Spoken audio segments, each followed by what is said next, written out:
Hey parents, this is another sensitive topic, so please put the headphones on or walk away from the children. Let's talk about how to prevent child sexual abuse. Number one, let's figure out what is the grooming process. The grooming process is when the predator makes it his business to manipulate you and your child, making you believe that they are worthy of your trust. And they do it by showering you and the child with gifts, offering so many different services, constantly being there for the child. Now, keep in mind, before the predator even approaches you, they have already scanned the room, been watching you and your child for weeks. In particular, like for example, if you are attending a particular church and there's a predator that's there and they go to churches a lot and they watch what's going on in the churches, and they can easily figure out clues about you.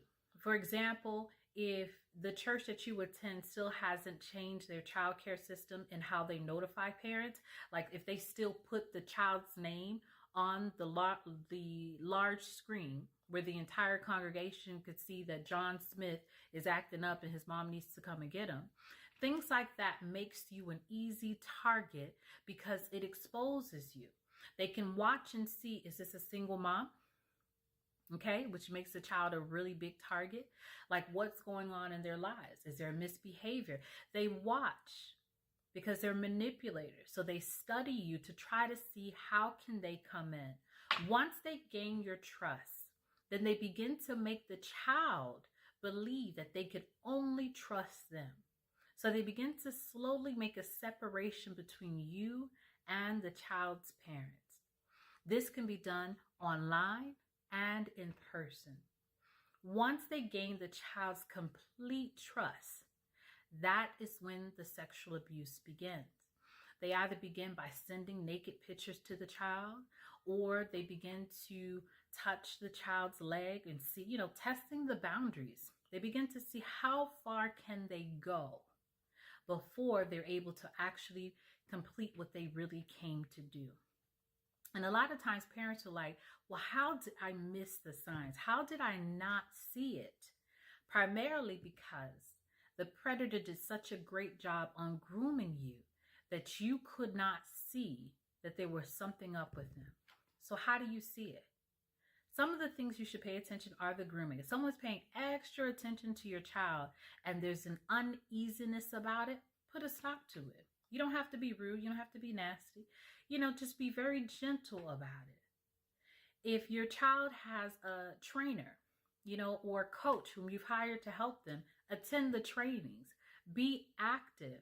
Make sure whomever the adult is that you are a parent that's involved, that you and your children, you all talk about things, you communicate, you are on top of their cell phones, you take cell phones away at night.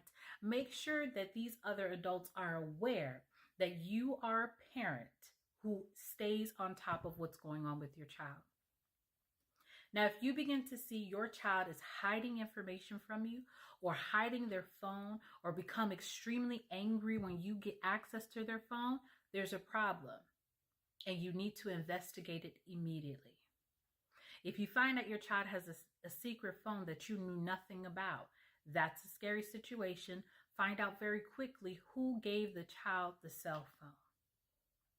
So parents, I'm reminding us in this tech-savvy world that we're in to be very careful with the cell phones. Do not allow your child to go to their rooms with their cell phones and their laptops. For what?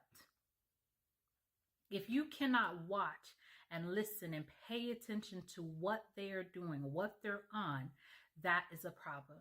If they are on games that have chats, be very careful with that, because as innocent as it may seem, predators use those chat boxes and pretend like they are children to communicate with your child. And I know sometimes parents are like, oh, my daughter tells me everything. I don't have to worry about that. Mom, Dad, be watchful. Be careful. I once asked our pediatrician, well, when does she think a child should get a cell phone? Her response, she says, when you are ready For your child to stop being a child, give them a cell phone. So if your child is 7 years old, 8 years old, 9 years old, why do they have a cell phone? Who are they talking to? Do they have access to the internet? Is it an old school flip phone? Like what restrictions are in place to protect your children? Because these predators are working day and night to gain access to your children. So you have to be extremely vigilant and pay close attention to the behaviors of your children to realize if something may be wrong. Now, if you think there's a situation where your child might be being groomed or something has already happened, please contact the authorities. They know how to process, and don't go in there asking your child 10 million questions. Don't do that. Allow a professional to come in, someone who's been trained, someone who knows how to investigate and find the right answers. Because one of the things that these groomers do is they make the child terrified, scared to tell their parents what is happening to them or what did happen to them. They make them believe lies like, I'm going to kill your parents if you tell anyone, or I'm going to harm you. There's just so many manipulative things that they do to keep children quiet, and they use shame. They make the child feel like they did something wrong. And if they tell their parents, they're going to get in trouble. So when your child doesn't confide in you, don't blame the child. Don't be upset with them. And please contain your anger. Do not go and beat up and try to kill the predator, because now the child who is hurting has lost their parent. And that's probably worse to the child than what has happened to them. Contain your anger. Allow the authorities to deal with the situation, and you go and protect and hold your baby because they need you. They need you to be here, not locked up, please. And I know that's easier said than done. I know that's easier said than done. But please remember, your child needs you, not locked up in jail for killing her predator, but they need you to be here with them to help them go through it.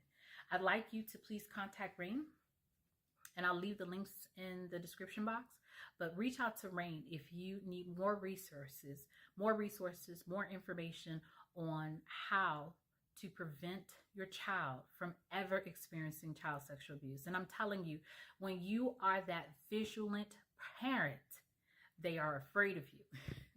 They run away from any mom or dad who is in everything going on with the child.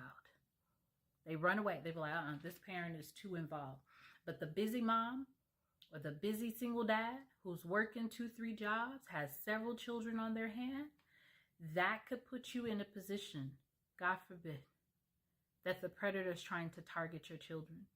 But even though you're doing it by yourself, you still can be very vigilant and be very watchful. Take those cell phones away. Children should not be going to bed with a cell phone. Talking to who? It can't be Tommy at school, because both of y'all need to be in bed for school the next day. Take the cell phones away and protect your family.